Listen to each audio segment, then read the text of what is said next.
Olá, oitavo ano. Vamos dar continuidade ao nosso estudo da disciplina de História, capítulo 3, de Ditadura em Ditadura, hoje falando sobre a nova queda da democracia. Bom, Jango, ele acaba fugindo, né? E, evidentemente, que até antes disso, né, ele vai, em 2 de abril, aqui no Rio de Janeiro, né, se comemora a queda de Jango na Marcha da Vitória. Depois que ele fugir, né, foi uma manifestação que teve um apoio muito grande da imprensa. Isso tudo já se delineava uma nova realidade para o Brasil e eu gostaria que vocês entendessem primeiro a diferença entre revolução e golpe. Então, revolução é aquela mudança radical num país que ocorre por um período de tempo curto, né? Vai trazer mudanças profundas na economia, no comportamento da sociedade e também no desenvolvimento científico-tecnológico. Já o golpe militar é a tomada do poder, isso vocês veem aqui na apostila de vocês, por um grupo de militares instaurando uma ditadura militar, sem contar com o apoio da população. Então, a revolução, que era aquilo que o povo tanto queria a mudança, né, foi transformada numa ditadura. Então, a deposição de Jango era inevitável, os jornais vão explorar muito com expressões como basta, fora, chega, né? Aqueles movimentos que a imprensa sabe fazer muito bem.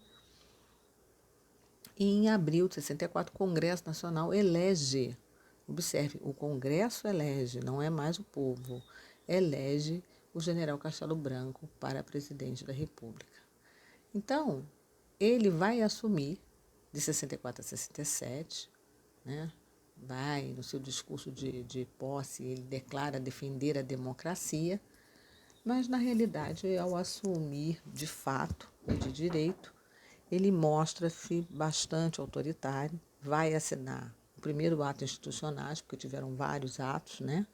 E ele assina o ato institucional número 1, que dava a ele, o presidente, o poder de modificar a Constituição, anular mandatos legislativos, interromper os direitos políticos por 10 anos, demitir qualquer pessoa que agisse contra a segurança do país e vai se utilizar dessas prerrogativas, né? Vai romper relações diplomáticas com Cuba, vai buscar um apoio político e militar nos Estados Unidos, implanta o bipartidarismo, ou seja, a partir daí não haveria mais uma pluralidade partidária, só poderiam existir os 2 partidos, que eram o MDB, Movimento Democrático Brasileiro, que era um partido de oposição, né, entre aspas, ao governo, e a Arena, que apoiava o governo, que era a Aliança Renovadora Nacional. Então, ele vai tomar várias medidas e eu vou deixar essas medidas para que vocês possam elencar depois num trabalho de pesquisa que eu vou sugerir para vocês. Bom, ele vai ficar até 1967 e vai assumir o Marechal Costa e Silva, né? Então, no governo de Costa e Silva é considerado o período mais duro do regime militar, porque foi muito mais repressivo, né? Havia uns terroristas, ele vai assinar o AI-5, dando ao presidente, no caso ele, poderes para fechar o Congresso, caçar políticos, oficializar repressão aos terroristas, e, enfim, foi tempos muito duro, considerado o ano de 1968 como os anos de chumbo. Em 69, né, ele foi afastado, teve uma trombose cerebral, um problema de saúde, e uma junta militar passa o governo para Emílio Garrastazu Médici. Então, Médici vai governar de 69 até 74. E aí ele tem algumas ações, porque elimina as guerrilhas do país. O milagre brasileiro se dá nesse momento do governo Médici, né? De 69 até 74, ele vai haver uma grande melhoria no poder aquisitivo das pessoas mais pobres, né? Vão ter mais acesso a bens como geladeira, automóveis, televisão. Começa a se haver um clima, uma euforia nacional muito grande, até porque em 70 tem a Copa do Mundo, o Brasil é tricampeão, então isso traz assim um clima de otimismo muito grande. Ele cria um slogan, Brasil ame ou deixe-o. Ele vai também começar a financiar casas populares através do Banco Nacional da Habitação, o antigo BNH. Vai oferecer incentivos fiscais à indústria e à agricultura, não é? Ele vai dar início a obras como a Ponte Rio-Niterói, uma delas, do governo dele, a Transamazônica, que não teve o sucesso esperado, mas que fora no seu governo. E ele também, durante o seu período do seu governo, foi inaugurada a TV a cores no Brasil, que até então só tinha a TV preto e branco. Então, muitos movimentos, né, foram criados. Muito interessante no período dele também surge o Mobral, que era um movimento para alfabetização de adultos. As pessoas que não sabiam ler nem escrever tinham aulas de alfabetização à noite nas escolas públicas, e essas pessoas tiveram a oportunidade de ter acesso à escrita.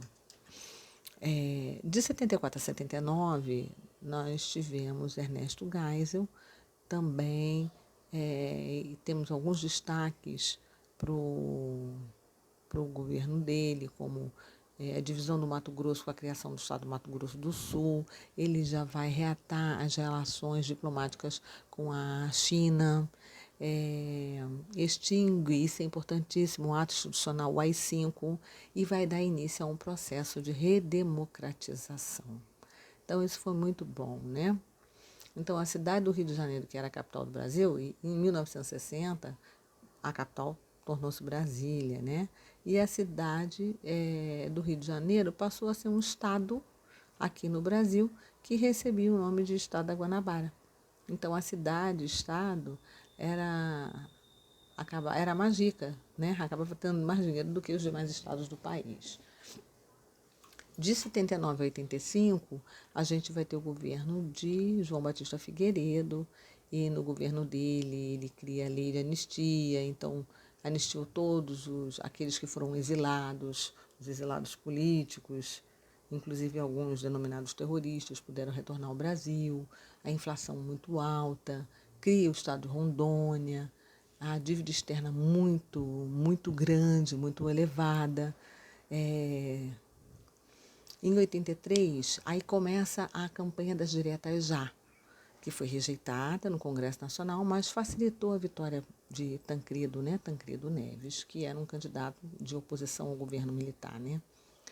Mas Tancredo, ele morre, não tem problema de saúde, morre antes de tomar posse. Então, quem assume é Sarney, o vice-presidente. Então, o governo foi o último presidente do período da ditadura militar. Eu quero deixar para vocês, como dever de casa, os exercícios diversos número 6, do número 1 ao número 15, e, como atividade devolutiva número 2, uma pesquisa sobre o governo de Castelo Branco de 1964 até 1967, porque é uma riqueza de conhecimentos muito grande para a pesquisa de vocês, ok? Um ótimo estudo.